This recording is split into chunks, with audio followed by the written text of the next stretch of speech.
जय श्री ओम नमः सिद्धेभ्य, ओम नमः सिद्धेभ्य, ओम नमः सिद्धेभ्य।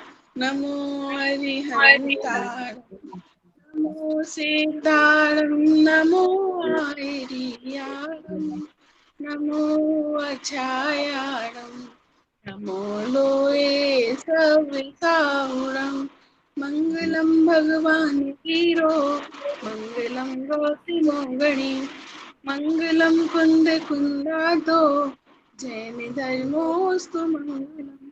सर्व मंगल मंगल, सर्व कल्याणकारिकं, प्रधानां सर्व धर्माणां जैनं जयतु शासनम्, जैनं जयतु शासनम्, जैनं जयतु शासनम्। हरिहंस सिद्ध सूर्योपाध्याय साधु सर्व अर्थ के प्रकाश मालिक अधिकारी हैं, तेने को सर्व जानी राखते वही जो भक्ति, काई को न माएंगे स्तुति को उचारी है। धन्य धन्य तुम आज सब आज भय, करी जोरी बारंबार वंदना हमारी है। मंगल कल्याण सो हमें चाहत है, ओ मेरी दशा तुम धारी है, ओ मेरी ऐसी दशा जैसी तुम धारी है, ओ मेरी ऐसी दशा जैसी तुम धारी है। अरे कैमरा तो ऑन करो आंटी।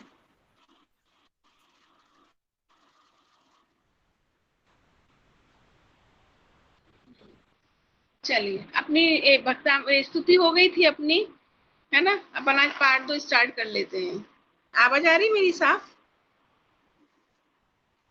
आवाज क्लियर आ रही? चलो, पार्ट 1 स्तुति हो गई थी, पार्ट 2 है आत्मा और परमात्मा। ठीक है। आचार्य योगेंदु देव हुए हैं। आचार्य योगेंदु देव का एक महान प्रसिद्ध ग्रंथ है योगसार। नाम सुना योगसार ग्रंथ का? ठीक है। आचार्य योगेंदु देव का ग्रंथ है योगसार और परमात्म प्रकाश। उनके दो प्रसिद्ध ग्रंथ हैं। उन ग्रंथों के आधार से इस पाठ को लिखा गया है, यानी कि मूल ग्रंथ से और मूल आचार्य उससे इस पाठ को लिखा गया है। ठीक है। अब आचार्य योगेंदु देव का थोड़ा सा परिचय पढ़ते हैं कि आचार्य योगेंदु देव कौन थे, कहाँ उनका जन्म हुआ। वैसे तो आचार्य योगेंदु देव के बारे में कोई खास विशेष जानकारी उपलब्ध नहीं है। ठीक है। वो महान कवि थे और अध्यात्म वेदता थे, यानी आध्यात्मिक ग्रंथ लिखा है उन्होंने योगसार और परमात्मा प्रकाश, जिसमें आत्मा और परमात्मा का उन्होंने विस्तृत रूप से वर्णन किया है। ठीक है। योगेंद्र ध्रुव के दो नाम आते हैं, योगिंदु और योगींद्र, लेकिन प्राकृतिक भाषा में योगेंदु ज्यादा ठीक बैठता है। अब उनका समय भी कहीं पर उपलब्ध नहीं है कि वो कब हुए थे। तो यहाँ पर ये लिखा है 6ठी शताब्दी से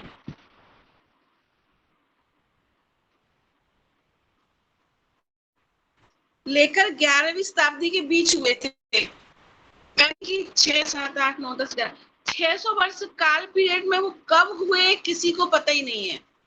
बस इतना है कि वो आचार्य कुंद कुंद के बाद हुए थे। क्यों? क्योंकि उन्होंने जो ग्रंथ और रचनाएं लिखे उसमें आचार्य कुंद कुंद का प्रभाव दिखता है, उनकी भाषा दिखती है, उनकी शैली का प्रभाव दिखता है, और उनके तत्व का और उनके ग्रंथा में जो उन्होंने टॉपिक लिए हैं, विषय लिया है, उसका प्रभाव यहाँ पर दिखता है। तो इसलिए कहा जा सकता है कि वो आचार्य कुंद कुंद के बाद हुए हैं। अब देखो, इतने महान आचार्य जो होते हैं उन्होंने अपने जन्म से संबंधित कुछ जानकारी नहीं लिखी, इतने महान ग्रंथ लिख दिए। मतलब उनका समय ही नहीं पता, माता पिता का नहीं पता, कौन से ग्राम में हुए थे, कौन से देश में हुए थे, वही नहीं मालूम उनके बारे में। एक काल 600 काल समय में ये निश्चित नहीं है कि वो 6ठी शताब्दी में हुए थे, या 7वीं में, 8वीं में, या 9वीं में, 11वीं में। 6ठी से 11वीं तक का समय दे दिया किसके बीच हुए थे। तो ऐसे होते हैं महान गुरु, महान आचार्य, महान आत्माएं, जिन्हें अपने इस शरीर के प्रसिद्धि की कोई कामना ही नहीं होती है। वो तो सिर्फ और सिर्फ अपने आत्मा स्वरूप में ही लीन रहकर मोक्ष प्राप्ति का उपाय करते हैं प्रतिपल। ये महान व्यक्तियों की जीवनी पढ़ने से हमें ये प्रेरणा मिलती है। आजकल हमें लोगों को क्या है, आजकल तो सब लोग नाम के लिए ज्यादा मरते हैं। इतना सा कुछ किया नहीं होना चाहिए। एक भजन नहीं लिख दिया कि उसके नीचे नाम पहले होगा, होता है। कुछ भी छोटा सा कार्य कर दें तो किसने किया, वही फलाने ने किया, नाम चाहिए पहले। नाम चाहिए, उसके साथ माला भी चाहिए, कोई माला भी पहनाए कि हाँ भाई इन्हें महान काम किया है कि नहीं। और आजकल तो हम सिर्फ नाम के लिए काम करते हैं। और हमें प्रेरणा कहाँ से लेनी चाहिए, इन महान महान आचार्यों से। इतने महान अपूर्व ग्रंथ लिख दिए इन्होंने, और कहीं उनका पता ही नहीं है कि उनका वास्तविक नाम क्या था, गृहस्थ जीवन का नाम क्या था, माता पिता कौन थे, कौन से समय में हुए, कहाँ हुए। और कोई अपने बारे में कुछ नहीं लिखा। क्यों? क्योंकि वो इस शरीर को अपना मानते ही नहीं थे। माता पिता तो उनके लिए पर पदार्थ थे, शरीर भी पर पदार्थ था। तो इसकी और उनकी दृष्टि थी ही नहीं कि भविष्य में कोई इसे जाने। दृष्टि नहीं थी सोल, उनकी दृष्टि तो सिर्फ और सिर्फ आत्मा में थी। जैसे योगसार जो ग्रंथ है, परमात्मा प्रकाश ग्रंथ है, उसमें आत्मा और परमात्मा के बारे में बताया गया है। ये जो पाठ हम पढ़ने वाले हैं उसी मूल ग्रंथ से लिया गया है, योगसार और परमात्मा प्रकाश से। ठीक है, अब इसको हम पढ़ते हैं। इसमें गुरु और शिष्य का संवाद, संवादात्मक शैली में इस पाठ को लिखा गया है। शिष्य का नाम है प्रभाकर और गुरु का नाम है वो एगोविंदु देव। हे गुरुदेव, आत्मा और परमात्मा का स्वरूप क्या है, कृपया कर समझाइए। क्योंकि कल आपने कहा था कि आत्मा अपने स्वरूप को भूलकर दुखी हो रहा है। क्वेश्चन समझ में आया शिष्य का? शिष्य ने क्वेश्चन किया कि हे गुरुदेव, आत्मा और परमात्मा का स्वरूप क्या है। यानी कि शिष्य भी महान, उसने और लोग का स्वरूप नहीं पूछा, उसने सीधा आत्मा स्वरूप पूछा। जब गुरु इतने महान है तो शिष्य भी ज्ञान ध्यानी होंगे ही ना। क्योंकि आपने कहा था ये जीव अपने आत्म स्वरूप को भूलकर दुखी हो रहा है। अपन ने भी जो स्तुति पढ़ के आए ना, अपन देव स्तुति जो पढ़ी थी, उस पूरी स्तुति का सार यही था कि मैं अपनी उन 4 भूलों के कारण दुखी हूँ, अपने आत्म स्वरूप को भूलकर दुखी हूँ, पर पदार्थों को अपना मानकर दुखी हूँ, पर पदार्थों में कर्ता बुद्धि से दुखी हूँ। यही अपने संसार के दुख के कारण थे ना। और यहाँ भी यही कह रहे हैं कि कल आपने कहा था कि यह आत्मा अपने स्वरूप को भूलकर दुखी है, तो कृपया कर मुझे आप आत्मा और परमात्मा का स्वरूप समझाइए। शिष्य का क्वेश्चन समझ में आया है ना। अब उसका आंसर देते हैं यहाँ पर योगिंदी देव खुद देते हैं, योगिंदु देव। हे प्रभाकर भट्ट, आत्मा को समझने की इच्छा तुम जैसे मुमुक्षु के ही होती है। देखो, आत्मा को समझने की इच्छा हर किसी की नहीं होती। मुमुक्षु मतलब जो जीव मोक्ष का इच्छा रखता है, मोक्ष की इच्छा रखने वाला जीव मुमुक्षु। ठीक है, तो जिस जीव का संसार अल्प रह गया है, मोक्ष मार्ग जिसका निकट आ गया है, वही जीव को ऐसे क्वेश्चन होते हैं। अन्यथा जीवों को सांसारिक सुख कैसे प्राप्त हो, इस टाइप के क्वेश्चन होते हैं। ठीक है, तो अब आचार्य देव कहते हैं, जिसने चेतन स्वरूप आत्मा की बात प्रसन्न चित्त से सुनी। अब वो पूछा था ना आत्मा परमात्मा का स्वरूप क्या है, तुम यहाँ पे कह रहे हैं कि इस तरह का क्वेश्चन तो तुम जैसे मुमुक्षु जीव के ही हो सकता है, भव्य जीव के ऐसे क्वेश्चन होते हैं जिनका संसार अंत निकट आ गया है। जिसने चेतन स्वरूप आत्मा की बात प्रसन्न चित्त से सुनी, वह अल्प काल में ही परमात्मा पद को प्राप्त करेगा। आत्मज्ञान के समान कोई दूसरा सार नहीं है। यहाँ आचार्य देव कह रहे हैं, जिसने आत्मा और चेतन स्वरूप की बात प्रसन्न चित्त से सुनी, यानी अभी जो हमारी अध्यात्म की चर्चा हो रही है, इसमें अगर हमको आनंद आ रहा है, अंदर से खुशी मिल रही है, तो इसका मतलब कि हम भी भव्य जीव हैं। और अगर हमें ऐसा लग रहा है कि अरे क्या टॉपिक छेड़ दिया, आज तो कठिन टॉपिक है, समझ में ही नहीं आ रहा, अब 1 घंटा मजबूरी हो गई निकालना, या फिर उसके प्रति अरुचि का भाव आए, अरे बहुत कठिन चर्चा होती, बहुत कठिन क्लास है, मैं कल से ज्वाइन ही नहीं करना। ऐसी कोई भावना आती है तो इसका मतलब कि अब हमारा संसार बहुत लंबा चलने वाला है और हम संसार में बहुत काल तक रहने वाले हैं। समझ में आया मैं क्या बोल रही हूँ आंसर में? यानी कि जिस जीव को तत्व की रुचि में आनंद आता है, तत्व की चर्चा सुनने में रुचि आती है, स्वाध्याय करने में रुचि आती है, सुनने में पढ़ने में रुचि आती है, वह जीव भव्य है। उसका संसार बस अब खत्म होने वाला है, संसार का अंत निकट है उसके, और वह जीव अल्प काल में ही परमात्मा पद को प्राप्त करेगा। मतलब कि वह जीव अब थोड़े समय में ही मोक्ष को प्राप्त करेगा। अब वहां पर थोड़ा समय भी बहुत होता है, थोड़े समय में भी करोड़ों जन्म निकल जाते हैं। ठीक है, हाँ, तो संसार सागर अपार, खारा बार तरती नहीं गए, है ना, और कहा इतना सा रह गया, अल्प रह गया, अल्प रह गया में भी करोड़ों जन्म है। ठीक है, वो कहते ना सम्यक दर्शन होने के बाद संसार अर्धपुद्गल परावर्तन के बराबर रह जाता है। अरे पंच परावर्तन का स्वरूप पढ़ो तब ख्याल आए कि अर्धपुद्गल परावर्तन भी कितना विशाल होता है, बहुत बड़ा होता है अर्धपुद्गल परावर्तन। कहने को लगता है बस आधा रह गया पुद्गल परावर्तन, तो पुद्गल परावर्तन बहुत, मतलब अनंत जन्म निकल जाते हैं अर्धपुद्गल परावर्तन में, फिर भी क्या कहते हैं कि अल्प रह गया। क्यों? क्योंकि संसार में हम अनादिकाल से रुलते चले आ रहे हैं, उसकी अपेक्षा देखो तो अल्प रह गया। ठीक है, लेकिन निश्चित हो गया कि अब ये जीव मोक्ष जाएगा ही जाएगा। आत्मज्ञान के समान दूसरा कोई सार नहीं है इस संसार में, इस विश्व में। आत्मज्ञान के समान दूसरा कोई सार नहीं है, दूसरा कोई उपाय नहीं है। सार मतलब हमारी जिंदगी का सार क्या है बताओ? हमारी जिंदगी का सार क्या निकला? आंटी अनम्यूट करके बोली, मंजू आंटी। लक्ष्य को प्राप्त करना सार माने। लक्ष्य को प्राप्त कर लिया, वो तो अभी तो लक्ष्य क्या है हमारा बताओ? लक्ष्य क्या हमारा निश्चित किया है हमने? वही तो बोल रहे कि आत्मा का स्वरूप प्राप्त करने का लक्ष्य है, लेकिन अब क्या अभी तो अच्छा सच बताना, आपको पहले से ही पता था आत्मा के स्वरूप को ज्ञान करना है इस क्लास सुनने के बाद? नहीं, ऐसे तो पता तो था ही, लेकिन सुनने से थोड़ी और इच्छा जागृत होती है, आ जाती है ना। चलो बहुत बढ़िया, आपको पहले से रुचि है तो मतलब अब समझ जाओ कि आप भव्य जीव हो और काल में मोक्ष पधारोगी और हम आपकी पूजा करेंगे। जन्म जन्मांतर लग जाएंगे अभी अभी। बिल्कुल बिल्कुल। सार, अभी हम क्या सोचते हैं, हमारे मानव जीवन क्या है, 60-70 साल की उम्र है, शादी हो गई, बच्चे पाल दिए। पहले तो लक्ष्य था कि बच्चों को पढ़ा लिखा के कुछ बना दें, सबसे बड़ा लक्ष्य तो यही होता है ना।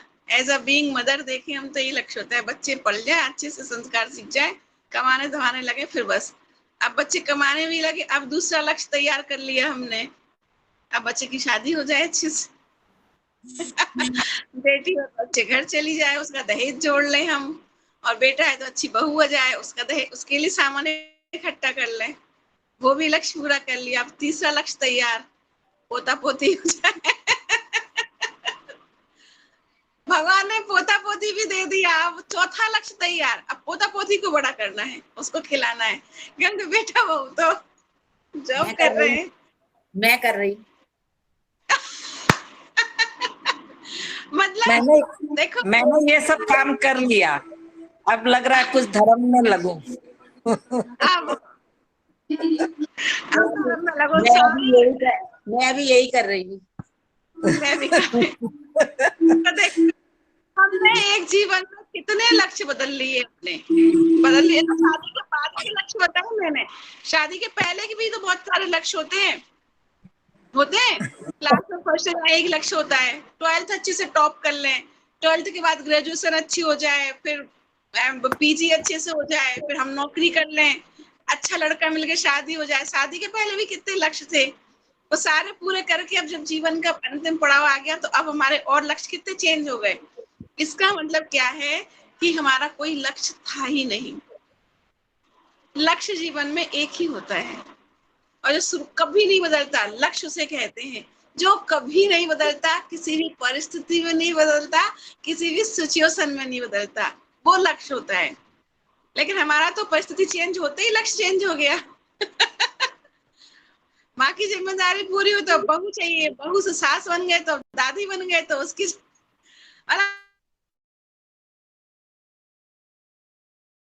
हर चेंज कर लिया। इसका मतलब क्या था कि अभी हमारी दृष्टि वास्तव में आंतरिक सुख की ओर नहीं थी। अभी हम बाहर में ही सुख मान रहे थे और उसको ही लक्ष्य मान के उसको पूरा करने की तैयारी में थे। सर्वोत्कृष्ट लक्ष्य तो हमारा मोक्ष जाने का है, और जब वो लक्ष्य हमारा बन जाता है तब बीच में कोई भी बाधाएं नहीं आती हैं। फिर चाहे बच्चे हो, चाहे पति हो, चाहे पोता पोती हो, चाहे बहू हो, चाहे जवाई हो, चाहे बेटी हो, कोई हमें रोक नहीं सकता उस बंधन में। जैसे मुनिराजों के, भरत चक्रवर्ती के आ गया वैराग्य, आ गया तो छोड़ छाड़ के सब चले ही गए ना। फिर उनकी बीवियां भी थी, उनको छोड़ दिए, रानियों को, धन इतना पूरा राजपाट छोड़ दिया, फिर कुछ आड़े नहीं आता। आदिनाथ भगवान के भी यही हुआ था, है ना। महावीर भगवान ने तो लोग शादी नहीं की क्योंकि उनका एक ही लक्ष्य था, तो उस लक्ष्य में शादी आड़े आ रही थी, उन्होंने शादी नहीं की। नेमिनाथ भगवान का भी लक्ष्य एक ही था, बारात लेके भी चल दिए सबके कहने में, लो बारात छोड़ के चल दिए। समझ में आया। लक्ष्य नहीं बदलेंगे हम अपना, और लक्ष्य क्या है, आत्मा अनुभूति प्राप्त करके मोक्ष जाना। ये लक्ष्य, अब ये लक्ष्य बनाना है हमें। अब ये लक्ष्य बन गया, अब कोई बाधा भी अब सारे लक्ष्य पूरे हो गए आपके, बच्चों की शादी हो गई, पोता पोती हो गए, सब हो गया। अब एक ही लक्ष्य है, आत्म कल्याण का। अगर अभी नहीं किया आत्म कल्याण तो फिर कभी नहीं। ये अवसर मिला है, अगर ये अवसर चूक गए, देखो ऐसा कहते हैं, अभी मैंने एक वो मैसेज पढ़ा था, मनुष्य पर्याय अवसर है, ये अवसर 84 लाख योनियों में, 84 लाख योनियों में सिर्फ और सिर्फ एक मनुष्य पर्याय है जिससे हम कल्याण का मार्ग खुलाए। यानी वो अवसर मिला है हमें, करोड़ों अरबों खरबों जन्मों के बाद वो अवसर मिला है हमें। दो ही अवसर है यहाँ पे, मोक्ष, और अगर मोक्ष जाने से चूके तो सीधा निगोद, बस। और कोई अवसर नहीं है यहाँ, तीसरा कोई चांस ही नहीं है। मतलब अगले जन्म में हम निगोद ही बनेंगे अगर इस जन्म में नहीं मोक्ष नहीं है तो, ऐसा है? नहीं नहीं नहीं नहीं, ऐसा नहीं है, ऐसा नहीं है। कहने का मतलब ये है कि निगोद से जीव 2000 साल के लिए बाहर निकलता है, 10 पर्याय धारण करता है, ठीक है। एक पहले तो जीव निगोद से निकले यही मुश्किल है, फिर भी अगर निकल गया तो 2000 सागर के लिए, साधिक 2000 सागर के लिए यह जीव उसकी पर्याय धारण करता है, त्रस की। उस 10 पर्याय में 2 इंद्रिय, 3 इंद्रिय, 4 इंद्रिय, 5 इंद्रिय, सारे भव लगा लो, उसमें से 1256, और अब कितने बचे, 56 और 4 44,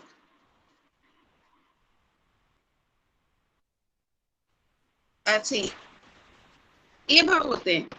साधिक 2000 सागर में 1256 वर्ष तो फिक्स है, किसके, स्वर्गों के फिक्स है। 2000 सागर में से 1256 तो तुम्हें स्वर्ग में रह नहीं रहना है, देव गति में, 4 प्रकार के, नॉट स्वर्ग, देव गति में। मतलब उसके हर बाद जीव का है ना ये, 744, हर जीव का, सब जीवों पे लागू। हाँ, अब बचे 744, वो नरकों के फिक्स है, वो नरकों के फिक्स है। हो गए 2000 पूरे। अब जो साधिक मतलब थोड़ा सा अधिक समय था, यानी वो इतना सा कम समय है कि उसकी काउंटिंग ही नहीं बताई जिनवाणी में, इतना सा कम समय है उस साधिक। अब उस साधिक समय में जीव को 2 इंद्रिय, 3 इंद्रिय, 4 इंद्रिय, 5 इंद्रिय पर्याय धारण करनी है, संगी असंगी के भव धारण करने हैं, और मनुष्य पर्याय में स्त्री के, नपुंसक के और पुरुष के पर्याय धारण करने। अगर इस पर्याय में आके कल्याण नहीं किया और 2000 सागर की आयु पूरी हो गई तो सीधे निगोद में, यानी वो 2000 सागर तो कल्याण होना ही नहीं है स्वर्ग में और नरक में। समझ में आ गया? स्वर्ग और नरकों में तो कल्याण होना नहीं है। अब कल्याण की बात कहाँ, मुझे साधिक का जो समय था, वो साधिक समय में अब उसे 2 नदी बन जाओगे तुम कि 3 भव तो खराब हो रहे हैं ना। मतलब बड़े जैसे ये बोलते हैं कि अ, अच्छे कर्म करो तो स्वर्ग मिलेगा और बुरे कर्म करो तो नरक मिलेगा, तो उसमें 1256 में और 744 में घटा बढ़ी नहीं होगी? अब अगर वो फिक्स है तो फिर तो लोग यही सोचेंगे ना कि जब हमारा फिक्स ही है, इतना स्वर्ग इतना नरक, तो हम क्या करेंगे? ठीक है, निगोद, 1 इंद्रिय 2 इंद्रिय 3 इंद्रिय, इसी में पड़े रहेंगे फिर तो। उसका आंसर ये है कि हमें नहीं पता कि हमारा कौन सा भव है। क्या पता कि ये मेरा आखिरी भव हो, साधिक 2000 का ये आखिरी भव हो या ये पहले ही भव हो, मुझे नहीं पता ना। तो मैं तो अपने कर्मों के अनुसार प्रयास पुरुषार्थ करूंगी ना। 2000 फिक्स है स्वर्गों के नरकों के, तो जो साधिक का समय है ना, उस साधिक में अपने को कल्याण करना है। मान लो ये पर्याय मेरी फर्स्ट हुई तो इसमें मैं अच्छे से स्वाध्याय कर लूं, संयम कर लूं, सब कर लूं, तो आगे के लिए अच्छा पुण्य बन जाए।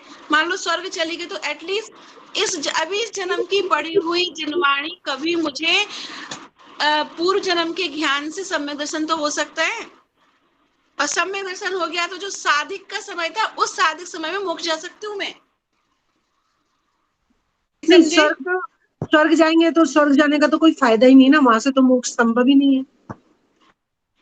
समझे नहीं? मोक्ष नहीं हुआ, मान लिया नहीं हुआ स्वर्ग से मोक्ष, लेकिन अभी मैंने जो जिनवाणी पढ़ी, अभी मैंने जो स्वाध्याय किया, अभी मैंने जो तपस्चरण किया, मुनि धर्म अंगीकार किया, उसके फल से स्वर्ग मिल गया मुझे। तो स्वर्ग में भी पुण्य पाप होता है, पहले स्वर्ग में और 16वें स्वर्ग के पुण्य में अंतर होता है। जितना जितना ऊपर स्वर्ग होगा उतनी उतनी तत्व की चर्चाएं होती है वहां पर।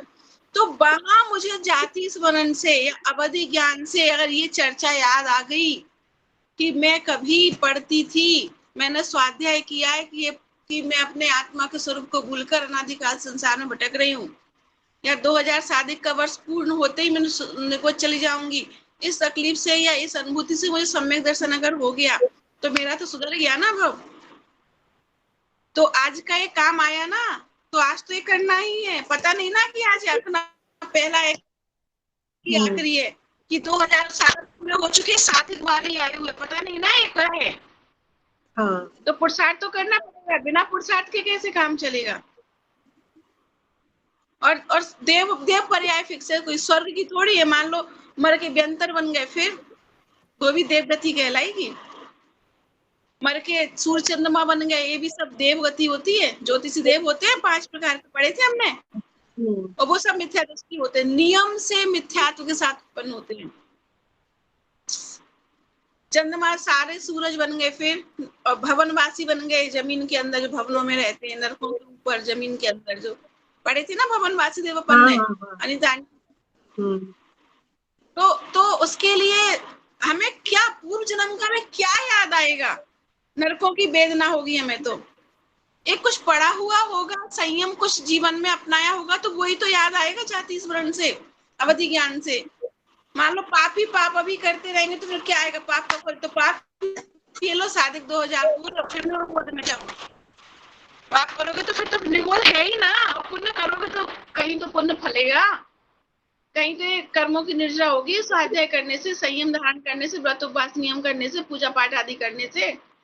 इसलिए इसका निषेध तो हो ही नहीं सकता। इससे ही नैया पार होगी तो जब भी।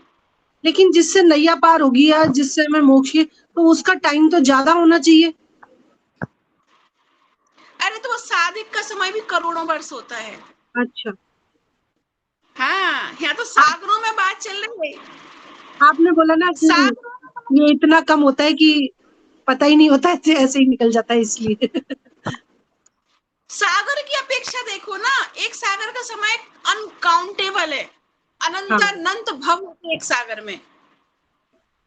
अनंत अनंत भव होते एक सागर में। हम्म, इतने सालों अरबों खरबों वर्षों की आयु पूरी करने के बाद भी जो साधिक का समय ना, उसमें भी अरबों खरबों करोड़ों जन्म है, उनकी भी काउंटिंग नहीं है। हम्म। समझ रहे हो? कोई साधिक का समय इतना सा थोड़ी है कि एक बूंदी का लड्डू और एक बूंदी का टुकड़ा, ऐसे थोड़ी है कि ये खा के खत्म कर दिया। मतलब अनकाउंटेबल, अपन काउंट नहीं कर सकते, साइंस काउंट ही नहीं कर सकता कि कितने हाँ, भव होते, वो साधिक समय भी। साधिक तो अपन कहते हैं इतना सा समय, क्योंकि सागर की अपेक्षा वो इतना सा होता है, इसलिए। समझ में आया? ये जैसे एक पूरा जयपुर का है। हाँ जैन धर्म में ये है कि मतलब हर कोई भगवान बन सकता है, हाँ, तो ये मतलब स्त्री पर्याय में भी बन सकते हैं। स्त्री पर्याय से मोक्ष नहीं जाएंगे हम डायरेक्ट, लेकिन मोक्ष जाने का पुरुषार्थ प्रारंभ कर सकते हैं।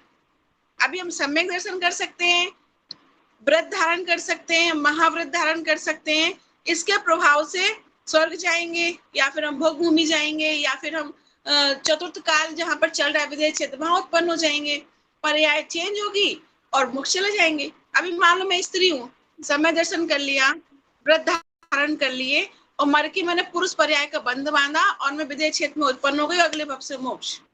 यहाँ ही पंचम काल चल रहा है इधर, लेकिन विदेह क्षेत्र जाके मोक्ष, क्योंकि विदेह क्षेत्र में चौथा काल रहता है और वहां से कंटिन्यू मोक्ष जाते रहते हैं। मतलब समझ में आया? इसलिए ये नहीं सोचना कि स्त्री पर्याय क्या करें, इसमें क्या होगा, नहीं, कल्याण होगा इसी पर्याय में। कल्याण का मार्ग तो खुला है ना, मार्ग बंद नहीं है। मार्ग तो त्रियंच के भी खुला है, मार्ग नारकी के भी खुला है, मार्ग स्वर्गों में भी खुला है। त्रियंच के भी सम्यक दर्शन हो जाता है और पंचम गुण स्थान बढ़ती हो जाता है त्रियंच भी। हाँ, वो यानी जैसे कि वो जैसे नील गाय वगैरह जो महाराज जी के रास्ते में आ रही हैं और महाराज जी के साथ विहार कर रही हैं, वो हाँ, वो इसी में तो आती है ना, संगी पचेंद्री। त्रियंच होते हैं ना, वो सम्यक दर्शन के अधिकारी होते हैं। और असंख्यात त्रियंच अभी भी पंचम गुण स्थान बढ़ती है, मतलब कि एलक वाली पद तक पहुंच जाते हैं। जो एलक के व्रत होते हैं ना, अपन पंचम गुण स्थान बढ़ती मानते हैं जिनको, एलक जी, वो वाले व्रत एक त्रियंच धारण कर सकता है, और है अभी। तो ये तो सोचना ही नहीं है कि हमारे कल्याण का मार्ग बंद है। कैसे पता चलता है कि हमको सम्यक दर्शन हो गया? वो नहीं पता चल सकता। अंतरंग में तो परिणामों का पैरामीटर है, वो खुद के परिणाम खुद को ही पता है। आप अपने पोते से कितना प्यार करते हो, और मंजू आंटी के अपने पोते से कितना प्यार करती हो, मैं अपने बेटे से कितना प्यार करती, वो हमारी परिणाम है, वो आप जज नहीं कर सकते। कर सकते हो? नहीं कर सकते। बस इतना है कि बहुत करते हैं। अब बहुत का भी तो कोई पैरामीटर होगा। ऐसे तो मैं भी आपके पोते से प्यार करती हूँ, और आप भी अपने पोते से प्यार करते हो, दोनों में अंतर बताओ। बोलने में तो एक ही आएगा, आंटी मैं तो आपके पोते से बहुत प्यार करती हूँ, आएगा ना। ये मंजू आंटी बोल देंगे, अनिता जी मैं आपके पोते से बहुत प्यार करती हूँ। लेकिन एक आप अपने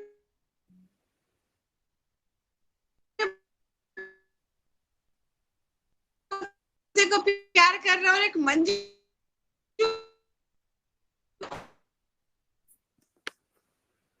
मैं आपके पोते को प्यार कर रही, तीनों के विचारों में अंतर है, और वो अंतर सिर्फ अंदर है। जो करता है बस वही समझ सकता है कि कितना करता है। ये संबंध क्यों होगा? इसके परिणामों में निर्मलता है, ठीक है। बाहर रूप में कह सकते हैं, बाहरी रूप में कटसी नहीं होती, आंटी मैं प्यार करती हूँ, ये तो वो थोड़ी बोलूंगी प्यार नहीं करती या मैं कम करती हूँ, ऐसा थोड़ी बोलूंगी। पूरा फुल करती हूँ आंटी को, अपने जैसे ही प्यार करती हूँ आपके पोते को भी बोलूंगी, तो मैं ऐसे ही ना। तो इससे ही आप समझ जाओगे कि हाँ ये हमारे बेटे के लिए प्यार है। एक आध दिन अगर छोड़ना पड़ा घंटा भर इसके पास, तो छोड़ सकते हैं, मतलब इतना जैसे तो विश्वास कर पाओगे ना। अपने व्यवहार में निर्मलता ये सब लाने से ही सम्यक ज्ञान। हाँ, अब सम्यक दर्शन की मैंने पहचान बताई थी। बाहर में क्या पहचान है? सबसे पहले कुगुरु कुदेव कुशास्त्र का पूर्णतः त्यागी होगा वो। कभी भी वो शिव जी के जल नहीं चढ़ाएगा, गणेश जी के वो नहीं करेगा, कभी मिथ्या मान्यता से अपने भगवान की पूजा नहीं करेगा। टोरा, तंत्र मंत्र आदि में कुछ विश्वास नहीं करेगा। सबसे पहली पहचान सम्यक दृष्टि की व्यवहार से।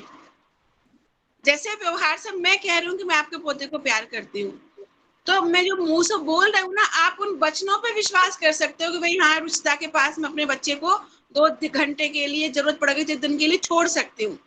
क्यों? मेरा आचरण व्यवहार में विनम्रता दिख रही है आपको। और अगर मैं मुंह पे ही बोलूं, अरे आन दो आपका बेटा, मैं ऐसा पिटाई लगाऊंगी, फिर आप छोड़ोगे?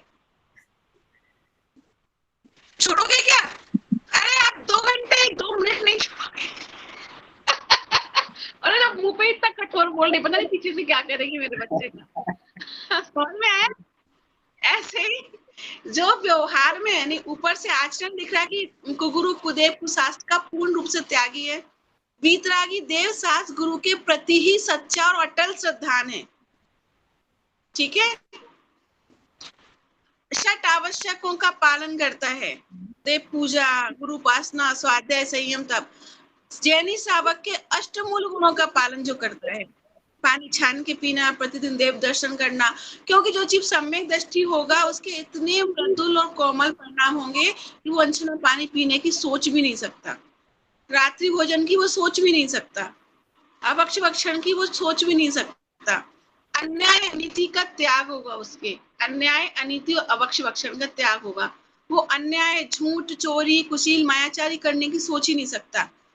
सम्यक दर्शन कोई ऐसी वैसी जो अब अंतरंग में प्रकट होगा तो बाहर भी लक्षण प्रतिलक्षित होंगे ना कुछ, उससे हम समझ सकते हैं कि ये जीव सम्यक दृष्टि जैसा हो सकता है ना? बस ये व्यवहार से पहचान है। और अंतरंग में तो सब अपने अपने परिणामों के आधार पर, जिसको है वही जानता है, या फिर केवल ज्ञानी जानते हैं। बस हम आप जज नहीं कर सकते। ठीक है?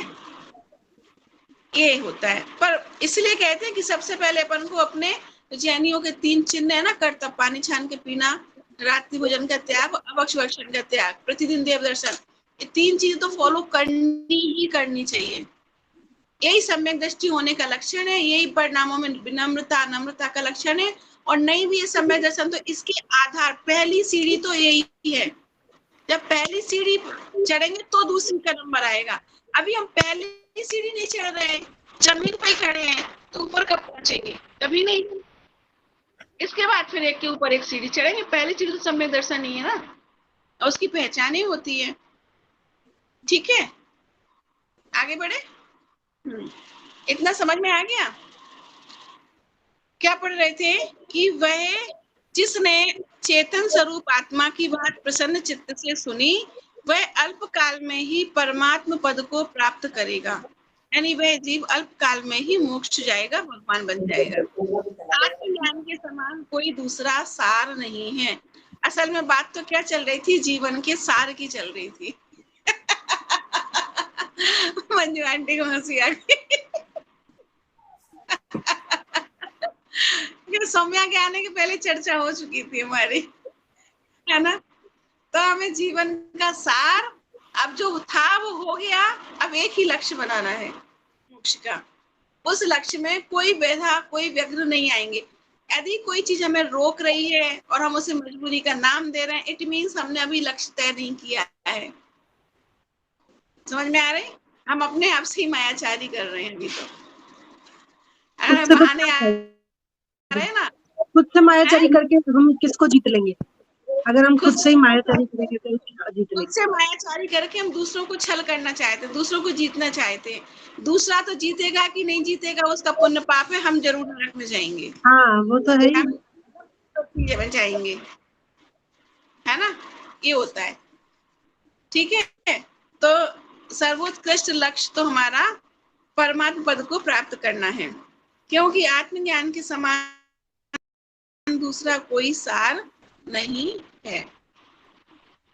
ज्ञान स्वभावी जीव तत्व को ही आत्मा कहते हैं। उसने आत्मा और परमात्मा का स्वरूप पूछा था ना शिष्य ने कि हे गुरुदेव, आत्मा और परमात्मा का स्वरूप क्या है?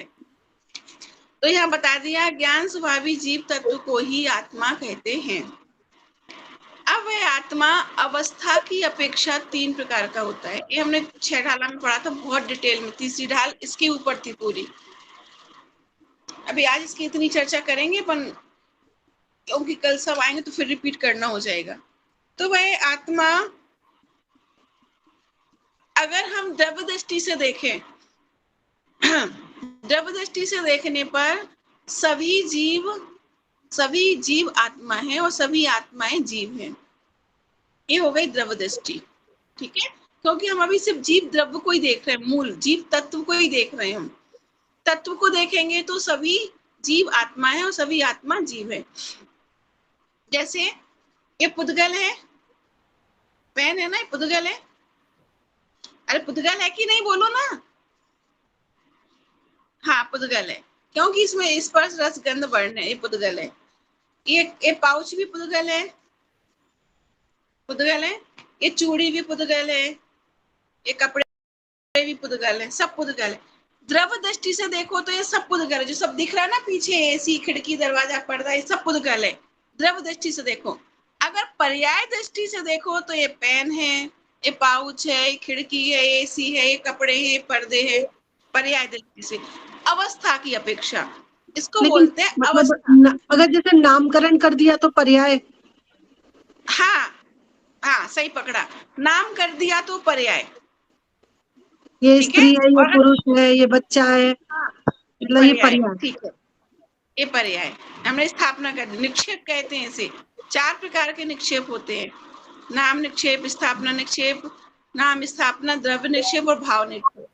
4 प्रकार के निक्षेप। हमने स्थापना कर दी, ये पाउच है, ये अवस्था हो गई इसकी, पुद्गल की अवस्था हो गई। समझ में आया? नाम है तो पुद्गल है? और नाम नहीं है किसी चीज का तो पुद्गल है। हाँ ठीक है, ठीक है। अब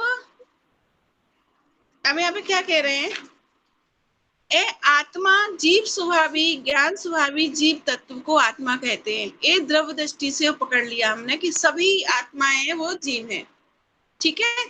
अब वह अवस्था की अपेक्षा 3 प्रकार के होते हैं, ठीक है। बहिरात्मा, अंतरात्मा और परमात्मा। अब उस जीव में मिथ्या दृष्टि भी शामिल है, सम्यक दृष्टि भी शामिल है और भगवान भी शामिल है। अगर हम उसे द्रव्य दृष्टि से देखें तो, अगर हम उसे सिर्फ और सिर्फ आत्मा देखें तो, समझ में आ रहा है क्वेश्चन सौम्या, हर्षिता भाभी? अगर हम उसे सिर्फ आत्मा की दृष्टि से देखें तो एक संसारी जीव और भगवान समान कैटेगरी में रख दिए उन्होंने। क्यों? क्योंकि सिद्ध भगवान भी आत्मा है, मुनिराज भी आत्मा, हम भी आत्मा, चीटी भी आत्मा, निगोदिया जीव भी आत्मा। समझ में आया? मिथ्या दृष्टि भी आत्मा, द्रव्य मतलब दृष्टि से कोई अंतर नहीं है, सभी एक समान आत्मा है। अंतर कहाँ आया? पर्याय में। अवस्था की अपेक्षा आत्मा 3 प्रकार का। तो अब यहाँ बहिरात्मा अलग कर दिए और यहाँ पर दूसरा अंतरात्मा अलग कर दिए और तीसरा परमात्मा यानी भगवान अलग कर दिए। पर्याय अपेक्षा से भगवान और संसारी जीव में अंतर है। क्लियर हुआ? अवस्था की अपेक्षा, पर्याय की अपेक्षा भगवान और संसारी जीव में अंतर है। द्रव्य की अपेक्षा दोनों समान है। तत्व दृष्टि से, द्रव्य दृष्टि से दोनों समान है, जीव है। इतना क्लियर हुआ? चलो अब मुझे आप में से बताओ कोई कि आत्मा किसे कहते हैं और वह कितने प्रकार का है?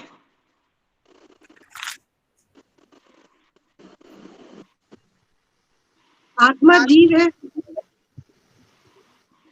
द्रव्य दृष्टि से और तत्व दृष्टि से दोनों समान है ना। द्रव्य हाँ। द्रव्य की अपेक्षा आत्मा जीव है हाँ और ये 3 प्रकार की होती है, हाँ, बहिरात्मा, अंतरात्मा और परमात्मा। इसको थोड़ा सा और सही करो भाभी, इसको सही करो। भाभी ने सही बोला पर इसको और सही करो। शब्दों में अंतर होने से पूरा क्वेश्चन ही मतलब आंसर उल्टा पड़ जाएगा। शब्द आगे पीछे कर दिए, आपका भाव सही है, आप लोग समझ गई। द्रव्य की अपेक्षा जीव आत्मा है और आत्मा जीव है। हाँ और पर्याय की दृष्टि से आत्मा 3 प्रकार की होती है, बहिरात्मा, अंतरात्मा और परमात्मा। हाँ, हर्षिता भाभी इतना माइनर सा चेंज था आपकी परिभाषा में मंजू आंटी की में, कि बस वो हाँ, भाभी। माइनर सा था, पकड़ में नहीं आया, लेकिन अर्थ वो उल्टा हो अब गया। समझ ठीक आ है, गया, अब समझ आ गया भाभी। हाँ, तो पहले नहीं समझ आ बताइए। गया था पर बोल नहीं पाई थी। हाँ हाँ, वही कह रही हूँ। अभी एक बार रिपीट कर दो। हाँ देखो, ज्ञान स्वभावी जीव तत्व को आत्मा कहते हैं। परिभाषा चाहो तो लिख लो, आत्मा किसे कहते हैं? ज्ञान स्वभावी जीव तत्व को आत्मा कहते हैं। ठीक है, कल भी लिखवा दूंगी दोबारा से, कोई नहीं आंटी। आंटी कल लिख लेना मंजू आंटी, आराम से कॉपी किताब कल ले लेना, कल लिख लेना, दोबारा लिखवा दूंगी, टेंशन नहीं पालो। परेशान नहीं हो। ज्ञान स्वभावी जीव को अब आत्मा कहते हैं। ज्ञान स्वभावी जीव तत्व को आत्मा कहते हैं। तत्व भी साथ में लगाओ, तत्व और द्रव्य में अंतर समझाऊंगी मैं एक दिन, इसी चैप्टर में आएगा। ठीक है, जी। अब ऐसा भाभी ध्यान से सुनना, वह आत्मा अवस्था की अपेक्षा 3 प्रकार का है। आत्मा अवस्था की अपेक्षा 3 प्रकार का है। अवस्था को ब्रैकेट में लिख लो, पर्याय। अवस्था की अपेक्षा 3 प्रकार का है, बहिरात्मा, अंतरात्मा और परमात्मा। ठीक, यहां तक हो गया। अब इनकी परिभाषाएं हम कल पढ़ेंगे, तो हम एक साथ नहीं तो खिचड़ी पक जाएगी। अभी इतना ही डिफरेंस हमें ध्यान रखना है कि द्रव्य की अपेक्षा सभी जीव एक समान है। द्रव्य की दृष्टि से समझ में आया? यदि हम जीव द्रव्य को देखेंगे, जीव तत्व को देखेंगे, तो सिद्ध भगवान, संसारी जीव सब बराबर हैं। क्लियर इतना हर्षदा भाभी? हाँ भाभी क्लियर है ना? और अगर हाँ। अवस्था की अपेक्षा देखेंगे तो वो 3 प्रकार के हैं, बहिरात्मा, अंतरात्मा और परमात्मा। ठीक है, तो फिर परमात्मा और संसारी जीवों में अंतर है। किसकी अपेक्षा से अंतर है? अवस्था। अवस्था की अपेक्षा से। अब ये सेंटेंस पूरा एक साथ बोल के मुझे कौन बता रहा है? मैं बताऊं? हाँ बताइए। ज्ञान स्वभावी जीव तत्व को आत्मा कहते हैं, है ना? वह आत्मा अवस्था की अपेक्षा 3 प्रकार की होती है। अवस्था जो है वो है पर्याय, हाँ, है ना? अब द्रव्य की अपेक्षा सभी जीव एक समान है ना? मतलब द्रव्य के दृष्टिकोण से देखेंगे तो सभी जीव एक समान है। मतलब हाँ। सिद्ध भगवान, चाहे वो पर्याय, चाहे वो हमारा हो, मतलब मनुष्य, चाहे वो तिर्यंश हो, वो सब एक समान है ना? लेकिन इसमें हाँ, लेकिन इसमें अवस्था की अपेक्षा ना आत्मा वो 3 प्रकार की हो गई। हाँ, बाहरी आत्मा, आंतरिक और परमात्मा। बहिरात्मा, अंतरात्मा और परमात्मा। हाँ। ठीक है, इतना इतना क्लियर हो गया अनीता आंटी? आपकी क्लियर है इतना? हाँ, तो बताइए आप आत्मा ये का तीनों स्वरूप बताइए। दोबारा बताना। हाँ, ये बहिरात्मा और अंतरात्मा और परमात्मा, इनका एक बार वापस से बताना।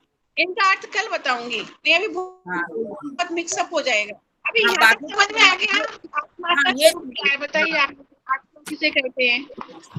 यही वाला आत्मा किसे कहते हैं? ये ज्ञान स्वभावी जीव तत्व को आत्मा कहते हैं।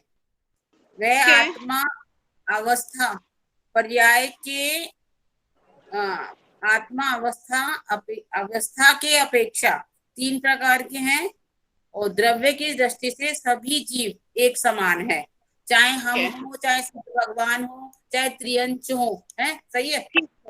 सही है, सही समझ आया। और मंजू आंटी आपके? लिखा नहीं है आंटी ने। अब म्यूट कर लिया, पहले चालू था उनका। हाँ, अब बोलिए। ज्ञान स्वभावी जीव को आत्मा कहते हैं, और द्रव्य की अपेक्षा आत्मा जीव है, सभी आत्मा जीव है और सभी जीव आत्मा है। और पर्याय अवस्था की अपेक्षा आत्मा 3 प्रकार की होती है, बहिरात्मा, अंतरात्मा और परमात्मा। ठीक है, सबको इतना क्लियर हो गया। इसके आगे अपन कल पढ़ेंगे, नहीं तो पूरा मिक्सअप हो जाएगा, है ना। क्योंकि अभी फिर वो अंतरात्मा के भी 3 भेद हैं, फिर परमात्मा के 2 भेद हैं इसलिए मिक्सअप हो जाएगा। ठीक है, इसलिए कल इसके आगे आराम से पढ़ेंगे। फिर आज का रिपीट कर लेंगे, कल नया पढ़ेंगे। चलो जिनवाणी स्तुति करते हैं। निज निधि निज में बताइए अनंत उपकार है, उसके लिए जिनवाणी माँ को वंदना शतिवार है। जिनवाणी बाती तो जो तेरा शरणा गए सो पावे सुख चैन। के ज्ञान में सूझे लोकालो, सो वाणी मस्तक नमो सदा दे तुम दो। नमो नमो कर्म।